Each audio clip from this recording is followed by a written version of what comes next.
कर्नाटक विधानसभा में शुक्रवार को जबरदस्त हंगामा हुआ। हालांकि इस गहमागहमी के बीच अल्पसंख्यकों के लिए सरकारी ठेकों में 4% का आरक्षण देने का बिल भी पास हो गया।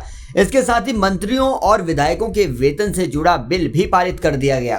तमाम मीडिया रिपोर्ट्स के मुताबिक मुख्यमंत्री की सैलरी को 75,000 रुपए से बढ़ाकर 1.5 लाख रुपए करने का प्रस्ताव है। वहीं मंत्रियों की सैलरी 60,000 रुपए से बढ़ाकर 1,25,000 रुपए कर दी जाएगी और विधायकों की सैलरी 40,000 से बढ़ाकर 80,000 रुपए करने का प्रस्ताव है।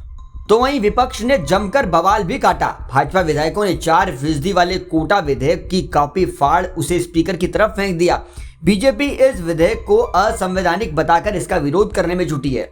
पार्टी का कहना है कि वो इस विधेयक को कानूनी रूप से चुनौती देगी।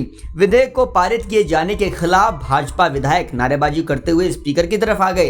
दूसरी तरफ कांग्रेस का कहना है कि ये विधेयक अल्पसंख्यक समुदाय को सामाजिक न्याय और आर्थिक अवसर देगा। वहीं पूर्व विधायकों का मेडिकल भत्ता अब 5,000 रुपए से बढ़कर 20,000 रुपए कर दिया जाएगा। क्षेत्रीय यात्रा भत्ता 60,000 रुपए से बढ़ाकर 80,000 रुपए कर दिया जाएगा। इसके लिए ट्रेन और हाईवाई टिकट का सालाना भत्ता 2.5 लाख रुपए से बढ़ाकर करीब 3.5 लाख रुपए करने का प्रस्ताव भी है। वहीं अब कर्नाटक में एक और नया विवाद भी खड़ा होने जा रहा है जो सुर्खियों में बना हुआ है। कर्नाटक के मंत्री के.एन. राजन्ना के एक विस्फोटक दावे से कर्नाटक की राजनीति में भूचाल आ गया है। सहकारिता मंत्री के.एन. राजन्ना ने सदन को बताया कि राज्य में 48 लोग हनी ट्रैप के शिकार हुए हैं और उनके अश्लील वीडियो प्रसारित किए जा रहे हैं। राजन्ना का कहना है कि लोग कहते हैं कि कर्नाटक में सीडी यानी कॉम्पैक्ट डिस्क और पेन ड्राइव बनाने वाली फैक्ट्री है। मुझे पता चला है कि राज्य में 48 लोगों की सीडी और पेन ड्राइव उपलब्ध है। ये नेटवर्क पूरे भारत में फैला हुआ है और कई केंद्रीय मंत्री भी इसके जाल में फंस चुके हैं।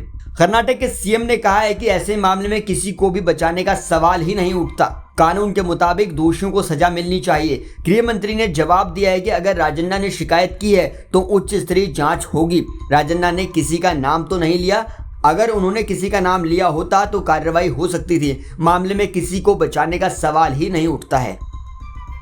अब आपको यह भी बता दें कि कर्नाटक में मुस्लिम आरक्षण का मुद्दा काफी चर्चा में रहा है। पिछले विधानसभा चुनाव के दौरान बीजेपी ने इस मुद्दे को जोर शोर से उठाया था और कहा था कि मुसलमानों को कर्नाटक में आरक्षण नहीं दिया जाएगा क्योंकि संविधान ऐसा करने की अनुमति नहीं देता है।